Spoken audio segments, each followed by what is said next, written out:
దేశాన్ని వణికిస్తున్న El Nino ప్రభావం గోదావరి డెల్టాపై పడిందా? ఈ ఏడాది ఖరీఫ్ సాగుకు కూడా ఇబ్బందులు తప్పవా? ఎన్నడూ లేని విధంగా ఖరీఫ్కు కూడా సాగునీటి సమస్య ఎదురవటం దేనికి సంకేతం? ఎల్ నినో ప్రభావంతో వర్షాలు ముఖం చాటేయటంతో ఊహించని విధంగా గోదావరి సహజ జలాలు తగ్గిపోయాయి. మరోవైపు పెరిగిపోతున్న ఎరువులు, పురుగుమందుల ధరలతో ఈసారి డెల్టాలో ఖరీఫ్ సాగు ప్రశ్నార్థకంగా మారింది. గోదావరి డెల్టాలో ఏటా రబీ సాగుకు నీటి సమస్య ఎదురవుతోంది. 3 డెల్టా కాలువలకు నీరందించడంతో పాటు తాగునీరు, పరిశ్రమలకు, ఆక్వా చెరువులకు సైతం నీటి సరఫరా చేయాలి కాబట్టి సమస్య ఉంటుంది. అయితే ఖరీఫ్లో ఈ పరిస్థితి ఉండదు. వర్షాలు కురవడంతో పాటు గోదావరిలో నీరు సమృద్ధిగా ఉంటుంది. కానీ ఈ ఏడాది పరిస్థితి భిన్నంగా ఉంది. ఖరీఫ్లో కూడా సాగునీటి ఎద్దడి కనిపిస్తోంది. బ్యారేజ్ వద్ద నిల్వ తగ్గిపోవడంతో సీలేరు, పోలవరం ప్రాజెక్టు వద్ద ఉన్న నీటిని డెల్టాకు సరఫరా చేస్తున్నారు. 11,000 క్యూసెక్కులు నీటిని అందించాల్సి ఉండగా కేవలం 9,000 నుంచి 9,500 క్యూసెక్కులు మాత్రమే ఖరీఫ్లో వరి సాగుకు సరఫరా అవుతోంది.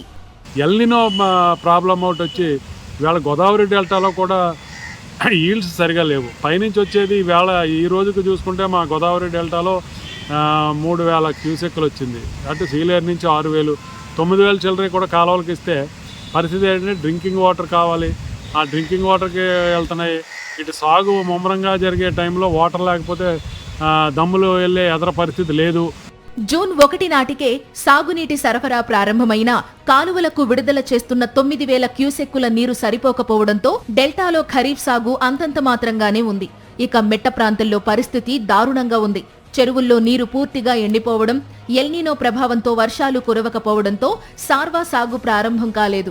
మట్టి తవ్వకాల కోసం చెరువుల్లో నీరు ఖాళీ చేయడంతో సాగుకు నీరు లేకుండా పోయింది. ప్రభుత్వం అందిస్తున్న కనీస మద్దతు ధర ఏమాత్రం ప్రయోజనకరంగా లేదు. అటు ఎరువుల ధరలు విపరీతంగా పెరగడంతో రైతులకు దిక్కుతోచడం లేదు. విత్తనాలు ఆకుమళ్ళు పోసుకున్నామండి, ఆకుమళ్ళు ఎండిపోతున్నాయి, నీరు లేవండి. ఏ చెరువులో తీసి పెట్టుకుందామన్నా చెరువుల్లో కూడా నీళ్ళు లేవు. ఈ మట్టి పనులని, మట్టి తవ్వేటలు, చేపలోళ్ళు చెరువులు అన్నీ ఖాళీ అయిపోయినాయండి.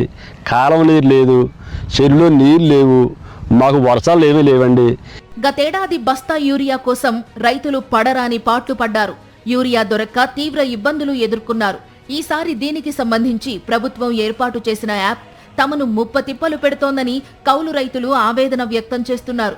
ఎకరాకు 2 బస్తాలు యూరియా కోసం రైతు సేవా కేంద్రానికి వెళ్లి అక్కడి యాప్లో వివరాలు నమోదు చేసిన తరువాత ఓటీపీ కౌలు రైతుకు కాకుండా యజమాని మొబైల్కు రావడంతో ఓటీపీ కోసం ఎదురు చూడాల్సి వస్తుందంటున్నారు. సన్నకారు రైతులందరూ వ్యవసాయం చేసుకుని బతుకుతున్నారు, కౌలు చేస్తున్నారు, విదేశాల్లో ఉంటున్నారు ల్యాండ్ గలలు. ఇది ఓటీపీ చెప్పమంటున్నారు. ఓటీపీ చెప్తుందంటే రైతు ఎక్కడో ఉంటున్నాడు, ఇక్కడ ప్రింట్కి ట్రబుల్ పడుతున్నారు రైతులు. ఆ ఓటీపీ లేకుండా గతంలో జగన్మోహన్ రెడ్డి గారు ఏం చేశారంటే రైతు భరోసాకి పిండి తెచ్చి ఆ పిండి మామూలుగా రైతులకు ఆధార్ కార్డు మీద ఇచ్చేసేవారు. ఈ ఓటీపీలు కూడా ఉండేది కాదు. ఖరీఫ్లో అత్యధికంగా కౌలు రైతులు వరి సాగు చేస్తారు. వీరికి ఇప్పటి వరకు కౌలు కార్డుల మంజూరు జరగలేదు. దీంతో సొసైటీలు, బ్యాంకుల నుంచి రుణాల మంజూరు ఆలస్యమవుతోంది. ఖరీఫ్ రోజులు గడుస్తున్నా పెట్టుబడులు లేక సాగుకు కౌలు రైతులు సన్నద్ధం కాలేకపోతున్నారు. ప్రభుత్వం నుంచి ఇన్పుట్ సబ్సిడీ గానీ, ఇన్సూరెన్స్ కానీ లేకపోవడం దారుణమంటున్నారు. పెరుగుతున్న ఎరువులు, పురుగు మందుల ధరలు, కూలీల ఖర్చుతో పోల్చి చూస్తే ప్రభుత్వం ప్రకటించిన కనీస మద్దతు ధర ఏమాత్రం సరిపోవడం లేదంటున్నారు రైతులు. పోసిన విత్తనాలేమో మొలిచేలా కనపడతలేదండి. చెరువులు చూస్తేనేమో ఎండిపోనియండి. ఈ పైనుంచేమో వర్షాలు లేవండి, ఒక కాలవత్తగా దారి లేదండి. ఏం చేయాలని మతి వస్తుందండి మాకు.